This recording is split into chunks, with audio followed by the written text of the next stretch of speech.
Madelyne Pryor, the Goblin Queen. She made such a huge impression on X-Men 97. She is now awesome. Or sold out. I'm not sure which one. But let's find out. Oh, that was a bad throw.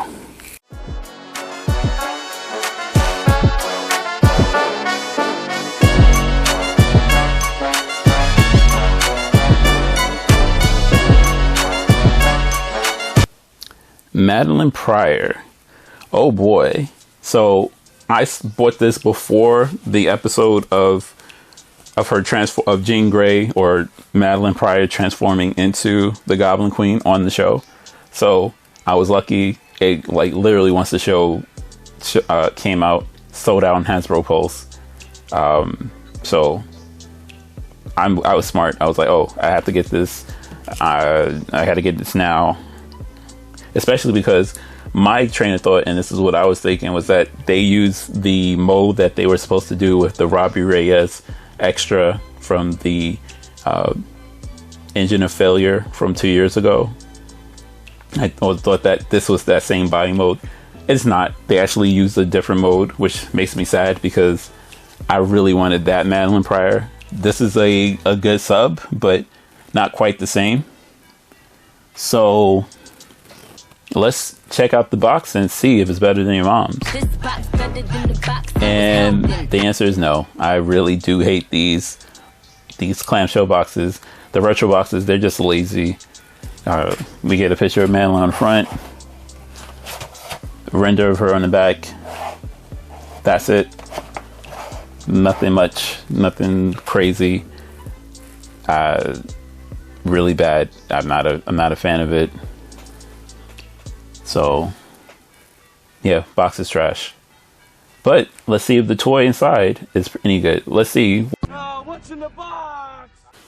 So, in the box we get Madelyne Pryor, and that logo in the back of her jacket is unfortunate. Well, we can see the model number in it. We get two fists. Let's put it in the camera. We get two fists. We get a pre-Technovirus Nathan Summers, aka Cable.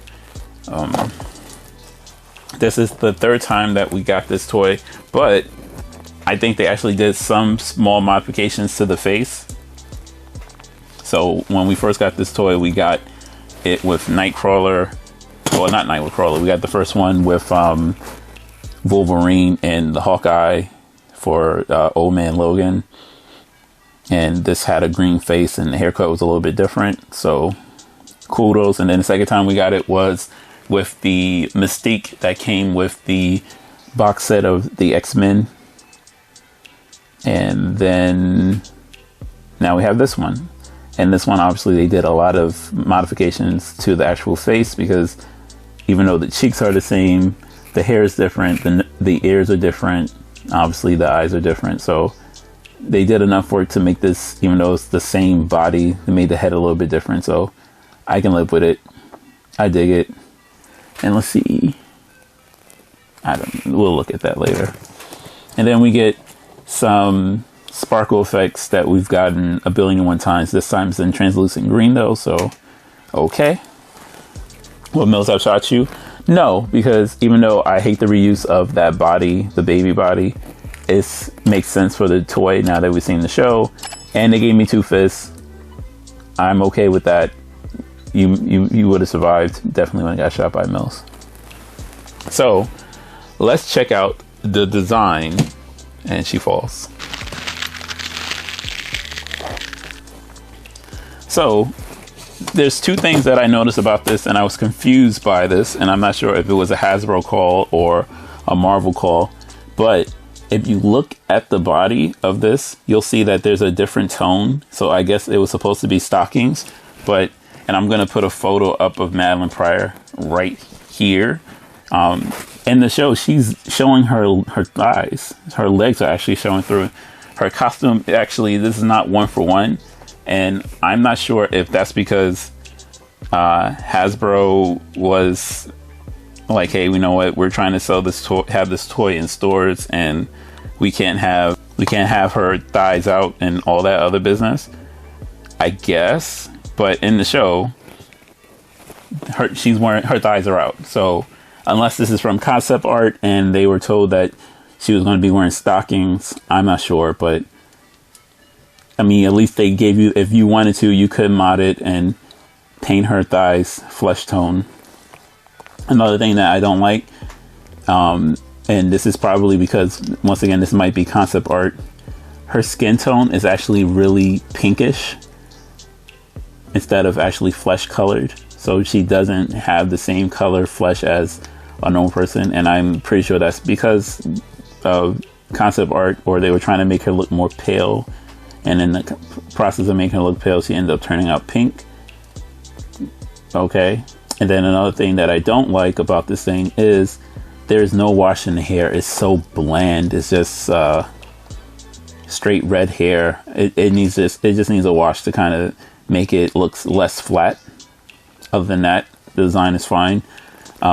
Because of the way the cape is, it keeps bowing her belly out, her upper torso out. But other than that, really good design. I really do like that. Even though they didn't actually focus on the cleavage, it actually has something that probably needs a wash to make it pop out more. They have her gem in the middle. I really wish they put the Mr. Sinister gem in the middle of the head. That would have been cool, but that probably would have given it away for the show. And then the rest is just a bunch of black plastic reused parts from other toys. So, design is okay. Like I said, my main beef is the thighs, the lack of cleavage, and this cape.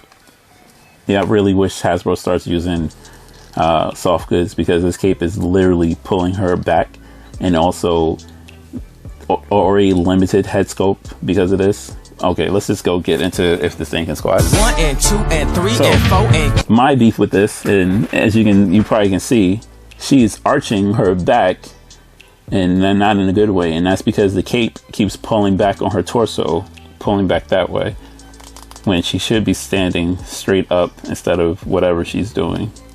So she should look like this, but every time she settles, it just pulls back, because that's what it wants to naturally do. And I like to use heavy plastics on toys, and the problem with this is that she's not a big toy. So the cape wants to pull her back, and she has nothing to force her to stay in place. So that's a big problem. She does not have any hip articulation, so she does not swivel at the hip, but she does have an upper torso swivel, so that's good. She has a thigh cut, not an upper thigh cut, but a mid thigh cut, double jointed knees, pinless. She has a swivel in her foot, and she can rock back and forth. Same thing with her wrists, double jointed elbows. So in theory, without the cape, she should be able to squat. She has all the things for it, but she will not be able to superhero land because she does not have any hip articulation. So she won't be able to turn at the hip to get to the point, and her arms are going to be short. So while she can get her arms into a squatting position, which is cool because this is like super maniacal, evil looking way. What the hell's wrong with her hands? Evil, maniacal looking way. She's not going to be able to get into a actual squatting position because of this stupid chest. She also doesn't have any real articulation head. She can look left and right, but cannot look up or down because of her hair and the cape. The cape has ruined her articulation. I'm dumbfounded by why this thing sold out. Yes, I love the character portrayal on the show, but this toy is definitely not worth it selling out. I got it because I wanted a Madelyne Pryor. I didn't get it because I saw the TV show. Got it a week before the TV show came out. So the episode came out that she turned into the Goblin thing. Also wish they had more tatters. This is a design thing. Wish they had more tather in the cape. But can't squat. It'll get into decent poses. You're going to have a problem keeping it balanced. You're probably going to have to, I don't know if she can actually take a regular foot stand. It does have a peg hole, but I'm not sure how big it is. That's what she said. She has articulation, but she's hindered by this cape, and that's mind boggling, and it blows. Anyway, let's get to the money. So this thing is 25 bucks. Do not pay aftermarket prices. Do not pay aftermarket prices on this toy. For 25 bucks, definitely worthwhile. If you can get it on clearance somewhere, great job. The toy does what it's supposed to do. It's supposed to be a Black Queen. Not that kind of Black Queen, but the Black Queen. Madelyne Pryor looks good. The costume looks good. Add a little bit of paint to the thigh. It'll be more accurate to the cartoon. And then I don't know. I'm gonna have to try to figure out a way to make this cape not bend her in all kinds of ways, because it's really starting to blow my mind how, or maybe heat up the cape. So, and I don't know, but the cape is fighting me. And to keep her head down, I can't keep her torso straight. Yeah, nope. I say, if you love Madelyne Pryor, and you know, hopefully Hasbro comes out with a different one soon. This is not the definitive Madelyne Pryor. I'm pretty sure they'll release a better one with a wash in her hair. Maybe wait. Actual showing her thigh versus this fake stocking stuff. Maybe some different effects than that, but I do like the effects that they gave her actually apropos to the show. So not my favorite from the series. Anyway, guys, that's it for me. I will catch you in the next video.